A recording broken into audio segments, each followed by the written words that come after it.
இன்னைக்கு நான் உங்களுக்காக என்ன ரெசிபி கொண்டு வந்திருக்கேன்னு தெரியுமா? மிகவும் அட்டகாசமான, ஆரோக்கியமான ரெசிபி கொண்டு வந்திருக்கிறேன். இந்த ரெசிபிய நீங்க வாரத்தில 2லிருந்து 3 தடவ செஞ்சு சாப்பிட்டீங்க அப்படின்னா, மிகவும் ஆரோக்கியமா இருக்கிறதா நீங்க ஃபீல் பண்ணுவீங்க.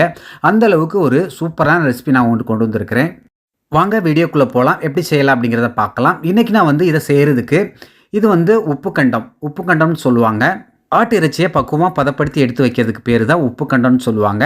இத நீண்ட நாள் நீங்க வச்சுக்கலாம். அடுத்ததா இந்த மாரி ஒரு உரல் எடுத்து வச்சுக்கோங்க. அதுல ஒரு சின்ன துண்டு இஞ்சிய இந்த மாரி நச்சு தனியா எடுத்து வச்சுக்கோங்க.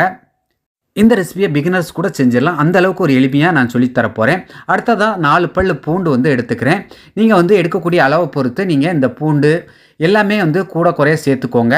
பூண்டையும் இந்த மாரி நச்சு தனியா எடுத்து வச்சுக்கோங்க. அடுத்ததா காரத்துக்கு ஏத்த மாரி நான் 2 பச்சை மிளகாவ இந்த மாரி கிள்ளி போட்டு அதையும் நை நைன்னு நச்சு அதையும் தனியா எடுத்து வச்சுக்கோங்க.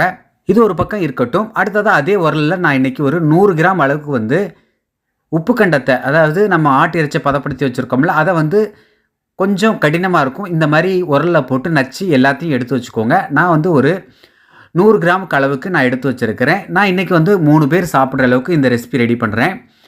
அடுத்ததா ஒரு குக்கர் எடுத்து வச்சுட்டு, அதில பிரியாணி இலை, லவங்கம், கொஞ்சமா மிளகு, 1 டேபிள் ஸ்பூன் மல்லி விதைகள், 4 துண்டு பட்டை, நம்ம கூடவே நச்சு வச்சிருக்க அந்த உப்பு கண்டம், கொஞ்சமா கொத்தமல்லி தழை, மேற்கொண்டு நம்ம நச்சு வச்ச அந்த பொருள் எல்லாம் இதோட சேர்த்துக்கோங்க. 1 வெங்காயத்த நீல வாக்குல கட் பண்ணி அதையும் சேர்த்துக்கோங்க. கொஞ்சமா ஏலக்காய் தூள் பொடி பண்ணி வச்சிருக்கேன். அதை சேர்த்துக்கோங்க. இல்லைன்னா முழு ஏலக்காய் சேர்த்துக்கோங்க. கொஞ்சமா மஞ்சத்தூள், 1/2 டேபிள் ஸ்பூன் மிளகாய் தூள், தேவையான அளவு உப்பு சேர்த்துக்கோங்க. நான் கல் உப்பு சேர்த்துக்கிறேன். இப்போ 500 ml தண்ணி விட்டுக்கோங்க. நீங்கள் ஆட்களோட எண்ணிக்கையை பொறுத்து தண்ணி விட்டுக்கோங்க. இதை குக்கர் மூடி போட்டு விசில் போட்டுருங்க. கரெக்டாக ஒரு 10 விசில் வச்சு எடுத்துருங்க. 10 விசில் கழித்து தம் அடங்கினோடனே மெதுவாக ஓப்பன் பண்ணி பார்க்கலாம். நல்லா வெந்திருக்கு கறி. பார்க்கவே சூப்பரா இருக்கு. நல்ல மணத்தோட சூப்பரா இருக்கு. இது கூட மேற்கொண்டு உங்களுக்கு எவ்வளவு தண்ணி தேவையோ அவ்வளவு சேர்த்துக்கோங்க. சேர்த்துட்டு ஒரு கொதி வந்த உடனே இதை தனியா எடுத்து வச்சுக்கோங்க. அடுத்ததா அடுப்புல ஒரு கடாய் வச்சுட்டு அதில் 1 டேபிள் ஸ்பூன் நெய், 1 டேபிள் ஸ்பூன் எண்ணெய் சேர்த்துட்டு சூடானதும் சின்ன துண்டு இஞ்சியை கட் பண்ணி சேர்த்துக்கோங்க பொடிசா. 2 பல்லு பூண்டை இதே மாதிரி பொடிசா கட் பண்ணி சேர்த்துக்கோங்க. 1 பச்சை மிளகா, நல்ல கலர் வர வரைக்கும், கலர் மாறுற வரைக்கும் நீங்கள் வதக்கிக்கோங்க. அடுத்ததாக காரத்துக்கு கொஞ்சமாக மிளகாய் தூள் சேர்த்துட்டு நல்லா வதக்கி விட்டுக்கோங்க. அடுத்ததாக இது கூட 1 டேபிள் ஸ்பூன் கார்ன்ஃப்ளவர் சேர்த்துக்கிறேன், அதாவது சோள மாவு சேர்த்துக்கிறேன். இந்த இடத்துல நீங்கள் கோதுமை மாவு கூட சேர்த்துக்கலாம். சேர்த்துட்டு உடனே நல்லா கலந்து விட்டுட்டு நம்ம வேக வச்சிருக்கிற அந்த ஆட்டிறைச்சி உப்பு கண்டத்துடைய சாருடைய கலவையை சேர்த்துட்டு நல்லா கலந்து விடுங்க. உங்களுக்கு இன்னும் திக்னஸ் வேணும் அப்படின்னா கார்ன்ஃப்ளவரை கொஞ்சம் கூட சேர்த்துக்கோங்க. நண்பர்களே, ஒரு வேண்டுகோள், இந்த வீடியோவை நீங்கள் எந்த கண்ட்ரி, எந்த ஊரில் இருந்து பார்க்குறீங்க அப்படிங்கிறத கமெண்ட் பாக்ஸில் தெரியப்படுத்துங்க.